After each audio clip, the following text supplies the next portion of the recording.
Title से तो आपको समझ ही गया होगा कि आज हम कौन सी रेसिपी बनाने जा रहे हैं। तो आज हम बनाने जा रहे हैं एग बिरयानी, वो भी कुकर में, बिल्कुल झटपट और आसान तरीके से। आप इस तरीके से एग बिरयानी बनाओगे तो मुझको गारंटी है आप हर हफ्ते इसे बनाओगे। तो बिना किसी देरी के चलिए सुपर डिलीशियस रेसिपी को बनाने की शुरुआत करते हैं। हेलो दोस्तों, मेरा नाम है जॉन और आप देख रहे हैं मेरा चैनल जॉन्स किचन। तो चलिए लेट्स गो। तो एग बिरयानी की रेसिपी बनाने के लिए सबसे पहले यहाँ पे मैंने 6 अंडों को पहले से ही बॉईल करके रख दिया था। अब इन अंडों को हम चाकू की मदद से इस तरीके से कट लगा लेंगे दोस्तों, और इसी तरीके से बाकी अंडों को भी कट लगा लेंगे हम। अब बढ़ते हैं इसके नेक्स्ट प्रोसेस की ओर। अब यहाँ पे एक कुकर ले लेंगे हम, और इसमें मैं डाल रहा हूँ 3 से 4 टेबलस्पून कुकिंग ऑयल, और यहाँ पे आप कुकिंग ऑयल के बदले में घी का भी इस्तेमाल कर सकते हो। और फिर इसके बाद मैं इसमें डालने जा रहा हूँ थोड़ा सा बटर। बटर डालने के पहले आप थोड़ा सा ऑयल डाल दें। ऑयल डालने की वजह से बटर जल्दी से जलेगा नहीं। अब बटर को मेल्ट होने तक इंतज़ार कर लेंगे हम। अब जो अंडों को हमने बॉईल करके रखा था वो इस बटर में डाल देंगे अब दोस्तों, एक एक करके आराम से। अब इन अंडों को हम अच्छी तरीके से तेल के अंदर फ्राई कर लेंगे दोस्तों, और चम्मच की मदद से लगातार चलाते रहेंगे हम इसी तरीके से जब तक कि अंडों की बाहर की लेयर थोड़ी गहरे रंग की नहीं हो जाती और थोड़ी क्रिस्पी नहीं हो जाती, तब तक कि चलाते रहेंगे हम इसी तरीके से। तो देख सकते हो आप अंडे अपने बाहर से बढ़िया फ्राई हो चुके हैं और इनका रंग भी बढ़िया गहरा आ गया है। तो इस टाइम पे हम गैस की फ्लेम को बंद कर लेंगे और इन अंडों को निकाल लेंगे हम। अब उसी तेल में हम कुछ सूखे मसाले डालने वाले हैं। तो सबसे पहले हम डालेंगे तेजपत्ता कुछ 2 से 3, और फिर इसके बाद हम डालेंगे दालचीनी। तो यहाँ पे मैं 2 इंच का टुकड़ा दालचीनी का डाल रहा हूँ। और फिर इसके बाद हम डालेंगे बड़ी इलायची या काली इलायची 1 से 2। अब यहाँ पे हम डालेंगे 3 से 4 हरी इलायची और 3 से 4 लौंग, और फिर जावित्री का एक छोटा सा टुकड़ा इसमें डालेंगे हम। और फिर इसमें मैं डाल रहा हूँ कुछ चक्री फूल के टुकड़े, और फिर इसमें डालेंगे अब साबुत जीरा 1 चम्मच के करीब।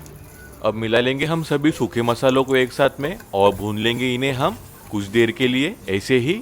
और अब इसमें हम डालेंगे साबुत हरी मिर्च। तो यहाँ पे मैं 5 से 6 हरी मिर्चों को डाल रहा हूँ।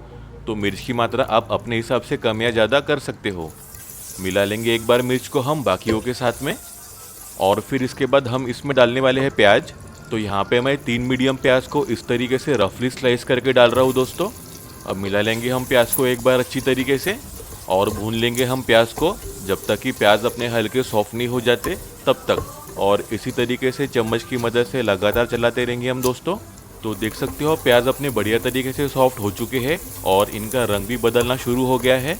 अब इस टाइम पे हम डालने वाले हैं टमाटर। तो यहाँ पे मैं 2 मीडियम साइज टमाटर को इस तरीके से रफली चॉप करके डाल रहा हूँ। अब मिला लेंगे हम टमाटर को बाकियों के साथ में और मिक्स करके पका लेंगे हम टमाटर को जब तक कि टमाटर अपने बढ़िया तरीके से सॉफ्ट नहीं हो जाते तब तक। अब टमाटर अपने अच्छी तरीके से सॉफ्ट हो चुके हैं। कुछ सूखे मसाले डालेंगे हम इसमें। तो सबसे पहले हम डालेंगे हल्दी पाउडर 1/4 से आधा चम्मच, और इसमें अब जाएगा धनिया पाउडर 1 बड़ा चम्मच, और फिर इसमें हम डालने वाले हैं अब लाल मिर्च पाउडर 1 बड़ा चम्मच। तो मिर्च की मात्रा आप अपने हिसाब से कम या ज़्यादा कर सकते हो। और अब इसमें हम डालेंगे भुना जीरा पाउडर आधा से 3/4 चम्मच के करीब, और अब इसमें जाएगा नमक। तो नमक आप अपने स्वाद के अनुसार डाल सकते हो, थोड़ा कम या ज़्यादा।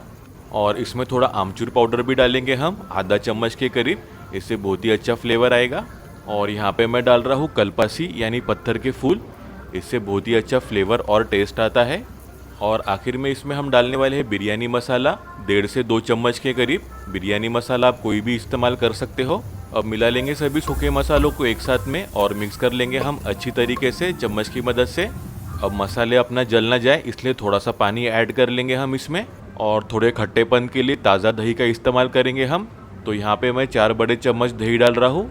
अब इस टाइम पे हम गैस की फ्लेम को बंद कर लेंगे और चम्मच की मदद से दही को मिक्स कर लेंगे हम बाकी मसालों के साथ में, और इसे लगातार चलाते रहेंगे जब तक कि दही पूरी तरीके से मिक्स नहीं हो जाती तब तक। अब इसमें हम डालने वाले हैं 1 कप पानी।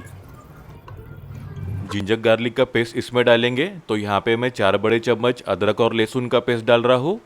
अब मिला लेंगे हम अदरक और लहसुन के पेस्ट को भी और मिक्स कर लेंगे अच्छी तरीके से बाकियों के साथ में, और पका लेंगे कुछ 1 से 2 मिनट के लिए इसी तरीके से। और अब जो बॉइल्ड अंडे हमने पहले से फ्राई करके रखे थे वो इस ग्रेवी या मसाले में डाल देंगे हम दोस्तों। अब मिक्स कर लेंगे हम अंडों को मसालों में और चम्मच से लगातार चलाते रहेंगे इसी तरीके से और मिक्स करते रहेंगे हम। अब इसके ऊपर मैं डाल रहा हूँ चावल। तो यहाँ पे मैं 300 से 400 ग्राम चावल इस्तेमाल कर रहा हूँ और ये चावल को मैंने पानी में भिगोकर 10 मिनट के लिए पहले से रख दिया था।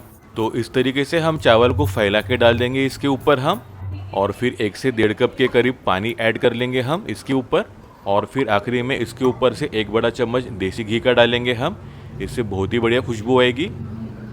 और फिर थोड़ी सी सूखी मेथी भी डालेंगे इसमें हम, और फिर साबुत हरी मिर्च डालेंगे इस तरीके से बीच में से कट करके, और ऊपर से जाएगा ताज़ा कटा हरा धनिया, और आखिर में डालेंगे प्याज का बरिस्ता। इससे बहुत ही बढ़िया फ्लेवर आएगा। अब इसके ऊपर हम कुकर का ढक्कन लगा देंगे और बिरयानी को पकने के लिए छोड़ देंगे 2 सीटी आने तक। गैस की फ्लेम हम स्लो मीडियम में ही रखेंगे दोस्तों। अब लगभग 2 सीटी हो चुकी है। अब इसमें जो कुकर की बची हुई हवा है वो भी निकाल देंगे हम। तो देख सकते हो अब झटपट अपनी कुकर एक बिरयानी बनके रेडी हो चुकी है। इसके ऊपर कुछ प्याज का बरिस्ता छिड़क देंगे हम, और ये बन गई आपकी कुकर एक बिरयानी, बिल्कुल झटपट और आसान तरीके से। इस तरीके से आप रेसिपी बनाओगे तो सभी घर वालों को बहुत पसंद आने वाली है। तो जल्दी से ये कुकर एक बिरयानी की रेसिपी बनाओ और मुझको कमेंट करके ज़रूर बताना आपको ये रेसिपी कैसी लगी। वीडियो अच्छी लगी हो तो प्लीज़ एक प्यारा सा लाइक ज़रूर कर देना। अपने दोस्तों और रिश्तेदारों के साथ ये रेसिपी को ज़रूर शेयर करो, और ऐसी बेहतरीन रेसिपीज़ के लिए मेरे चैनल को सब्सक्राइब जरूर कर लेना। बेल आइकन को दबाना बिल्कुल मत भूलना, इससे आपको मेरी हर वीडियो की नोटिफिकेशन मिलती रहेगी। और ऐसे बेहतरीन रेसिपीज़ के लिए मेरी ये वीडियोज़ को भी क्लिक करना बिल्कुल मत भूलिए। तो मिलते हैं एक नई रेसिपी के साथ, तब तक अपना ख्याल रखना। Bye, thank you.